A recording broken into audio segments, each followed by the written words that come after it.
we go now, baby. Right back into the action for another day of the week. And what a big week it is. It feels like football weather right there. Welcome to the Monday edition of Before You Bet Earn live right now on the Covers YouTube and X channels. If you're watching on YouTube, hit that like button right down there. Smash that subscribe button right down there. A lot of great content here on the Covers YouTube channel. You do not want to miss any of it. So finally, we've already had a nice taste of college football, NFL season, just a couple days away.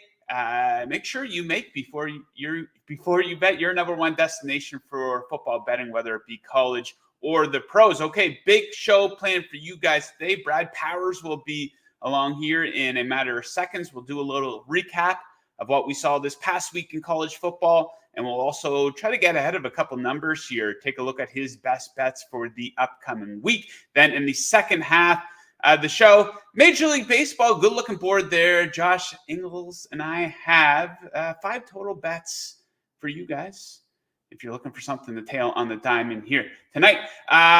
If you guys want to participate in the show, very easy to do so. We already see some people in the live chat. Hit up that live chat. Let us know what you like for this college football game here tonight, what you like for the week ahead, anything. Have you bet anything yet in week 1 of the NFL? And don't forget about baseball too. What is your best bet of the night in Major League Baseball? Okay, let's go to our guy down here in sunny Las Vegas. Good looking game there in sunny Las Vegas last night. Brad, how you making out? Hey, doing all right. It is sunny once again in Vegas, like it is every day. But good to see you. Happy Labor Day. Absolutely. Okay. Yes. No days off during football season, though. Nope. So this is a little segment we'll do every single Monday when you make your appearances here. We're going to call it Take Two. So your big 2 takes or your big 2 takeaways from the weekend that was in college football.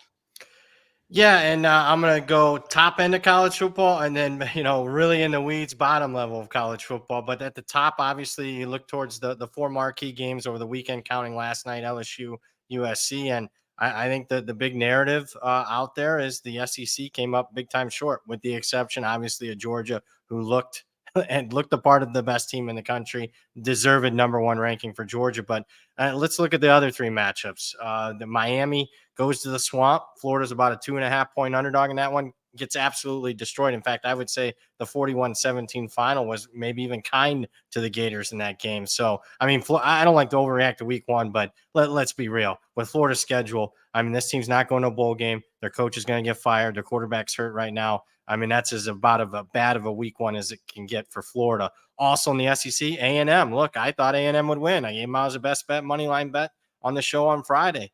It's a game that, that they have to have. It's at home at Kyle Field, one of the best environments. They have a significant matchup edge against Notre Dame's young offensive line. And in the end, they couldn't make the plays in the fourth quarter. So bad loss for A&M there. And then last night, LSU was favored by 4. That has to be a game that they win against against the USC team. So I would say, SEC down. You won't hear that on ESPN, though. Clemson, you think this is a team that's in trouble? It seemed like for like a decade straight, this is just a team that you'd be able to pencil into, the national championship game pretty much. Or, week 1, they're going against the best team in the nation, but they got absolutely stomped in the second half there. So do you think they can bounce back here the rest of the season? Is that simply it's all up from here? Yeah, it's a good question. You don't want to overreact to week 1, but I just think the reality is settling in that they're not a national title contending program anymore. The line told you it wasn't last week when they're double-digit underdog to Georgia heading into the game. First time in a decade, Clemson was a double-digit dog. You watch the game. They're just, they can still compete and even win the ACC. I mean, they started 4-4 last year and won their last 5 and beat some decent teams down the stretch. But last I checked, Deshaun Watson's not coming through that door. Trevor Lawrence isn't walking through that door. You're not taking any transfers. They don't have an elite quarterback. So the reality is this is probably a 3-loss team again this year, just like they've been the last couple of years. Okay, so it was a big week, but the week is not done. We have a Monday night college football game tonight. We have Boston College taking on Florida State. Florida State looking to bounce back here after losing to Georgia Tech there last weekend. So Florida State favored by 16.5, total of 50. So these teams played early last season as well. Florida State barely beat them. They beat them by 2 points. They were favored by 25.5 in that one. Any insights into the game tonight? Yeah, not a strong play for me. I do lean Florida State to get the bounce back. I mean, originally I was wanting to bet BC in this game, but obviously things changed big time. Florida State loses the game outright to Georgia Tech, and now this becomes a must win. And not only a must win, a must like we need to have an A+ type of performance. Our season's on the line already. So just a lean, just pure power ratings for me. I mean, power ratings are 17.5, 17. The last I checked is a pretty key number in football. So that's where I'm at tonight. Okay, that was the week that was. The week that is coming up right around the corner. We're going to try to get a jump on some of these lines, get the best of some of these numbers. Like we say, you often want to bet early. You don't want to be the guy getting all your bets in on Saturday morning. So let's get into some of Brad's best bets. He has 3 of them to give out here. Let's start with East Carolina, Old Dominion. We have a total of 51. East Carolina coming off a 42-3 win. Old Dominion kept things close versus South Carolina there. A bit of a surprise they covered that number, but you like a play on the total in this one. Yeah, I like the over 51. I'm not a big game of the year type of guy, but this is probably one of my favorite plays I've had so far this football season, and I'll tell you why. You just mentioned, East Carolina scored 42 points. Very misleading. They had 6 turnovers on offense and still scored 42 points in that game. Old Dominion, turnovers for them. They were -3 turnovers in a game against South Carolina and still almost won the game outright as a 3-touchdown underdog. I know that because I bet South Carolina in the game. So there was missed opportunities for these offenses to have a lot more last week. And I'll say this is in the weeds, but I think people just looked at total number of plays for both teams. Okay, East Carolina had 74. Old Dominion had 72, a little bit above average. Neither team had the ball for 25 minutes as far as time of possession. So these two teams, as far as tempo, plays per minute, were in the top 5 in the country last week. And a total of 51. Love it. Over. Okay, we'll be looking to tail that one. Next up, we have Baylor taking on Utah. Spread at 15 points. Both teams got off to winning starts, both straight up and against the spread. They combined to allow just 3 points in week 1. And you like a play on the spread in this one. Yeah, I'm taking the big underdog Baylor. I just think they're one of the most improved teams in the country, specifically on defense. Utah, they're not going to run Cam Rising. I think that, limits their offense's ceiling. So, again, another power rating for me, relatively through a key number. I made it 13.5. It's 15. Anything above 14, I think it's worth a play here. Okay, let's wrap things up. We go way under the radar for this one. UCF, Sam Houston State, a 21-point spread in this one. So the Knights coming off of a massive 57-3 victory in week 1. They covered a 38-point spread in that one. They almost went over the full game total by themselves. I believe it was 59.5. They scored 57. What do you like in this game? Yeah, so 3 reasons why I'm laying the 21 here with UCF. Obviously, it starts with a power rating. I made it 25. So we got a pretty big overlay, even though it's a big point spread. Speaking of point spread, number 2 is UCF's the type of team that I'm not afraid to lay big numbers with. In fact, the last 8 times under Gus Malzahn, they've been a 3-touchdown or more favorite. They've gone 7-1 against the number, including an easy cover last week against New Hampshire. And then finally, I don't mind playing against Sam Houston State, who's coming off a big outright upset win as a near double-digit underdog that won the game outright. Certainly, you got to upgrade their power rating significantly, but I certainly didn't upgrade it as much as the market. I think they're kind of fat and happy. I don't know how much they're going to be taking this game seriously. Okay, so there you have it. 3 best bets from Brad. East Carolina, Old Dominion over 51, Baylor plus 15, and UCF to cover the big number there, minus 21 points. Brad, we'll end with this, a fun one. NASCAR expert in the live chat asked, he says, happy football week, gang. Please ask Powers who has the best uniforms in college football. Who gets your vote? You can't name a bunch. You got to just go with one. Oh, my God. I love all the classic uniforms. You know what? I'll cop out and go the hat I'm wearing. The team that had the big win last night, USC. I always like their colors, traditional. They never wear those, they don't have throwbacks. They wear their throwbacks. So, I mean, they haven't changed their uniforms. Like a lot of the other traditional powers, have those games where they have alternative uniforms. They just keep it simple. And I love it. And I also, I don't mind, the band looks good. The song girls look good. Everything about the color combination looks good. Fight on. Yeah, you can't go wrong with that pick right there. Okay, Brad, we will leave it at that, but you will be back with us on Friday's show where we're going to be getting into the biggest games of the week and getting into those from a betting perspective, and who knows, maybe another best bet or two to add to those. So best of luck with all your handicapping this week, Brad. We will catch you again on Friday. Yeah, speaking of uniforms, Michigan and Texas on Saturday. We'll be talking that game on Friday. I'll talk to you then. Okay. Good stuff. Best of luck with your handicap, and we'll catch you Friday. Take care. Indeed. Okay, the Major League Baseball season winding down, some playoff races yet to be, it's going to go right down to the wire here with the wild card, it looks like. Looks like 3 teams from the AL Central could get into the playoffs, if I'm not mistaken. Okay, let's get into some best bets for Major League Baseball. Let's bring in our guy, the man with the sexiest smile in all of sports betting. Big week here. Jingles and I about to get very busy. How you making out, buddy? I love following Brad Powers. The Brad Powers comment today, what was it last Friday? I think it was 1 + 1 = 3 when he was talking about cluster injuries to running backs. Today was fat and happy. I think that's such a good term for teams that coming off a big win and don't really need much. So I'm gonna be looking to put that into the lexicon soon. There, Joe. How are you? Happy holiday, pal. Yeah, Labor Day. No days off for us. We got it rough though. We talk about sports for a living, so it's a good way to make a living. Yeah, I like that play. East Carolina, Old Dominion over 51 there from Brad. Yeah, I put it in the bet account while you gents were talking. Yes. Okay. So live chat very active today. Our guy Nick Newport Jr. in there. He says, "Let's get it." Nick's regular viewer around here. SD, smash the like, fellas. The likes, fellas. Having trouble speaking today. It is Monday after all. DT plus the points. I will say that USC has the best cheerleader unis. Yeah, some guys, pay a lot of attention to that type of stuff. So we will take your word for that. Okay, so quick MLB section here today.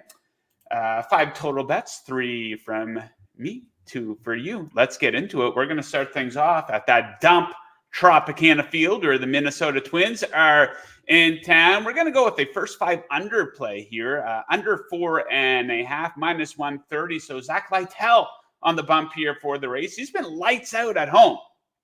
1 earned run or less in 4 straight games. He's typically very strong at home, where his ERA is sitting at 2.84, taking on a Twins offense that is slumping badly right now, 27th in OPS over the last week of the season. And the Rays have been slumping badly for a while, 29th in OPS over the last month.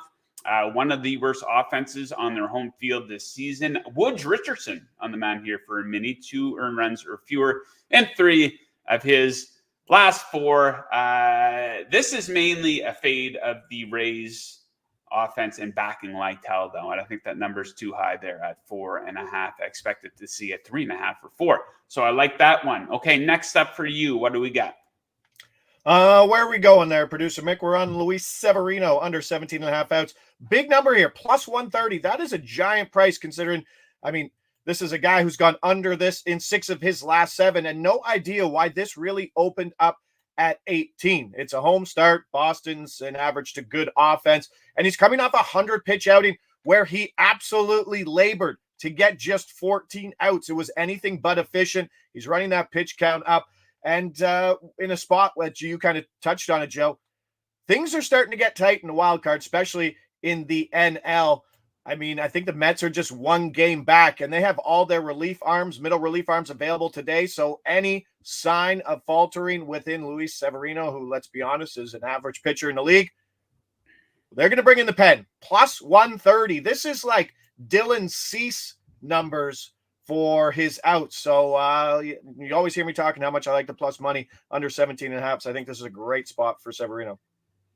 Indeed. A lot of excitement for this A's Mariners series going down to open the week here. And we're going to be looking to back Osvaldo Bido once again. How about a little bit of goddamn respect for this man? We took the over on his strikeouts last time out. That hit. This time we're going to hit the over on his outs. 15.5.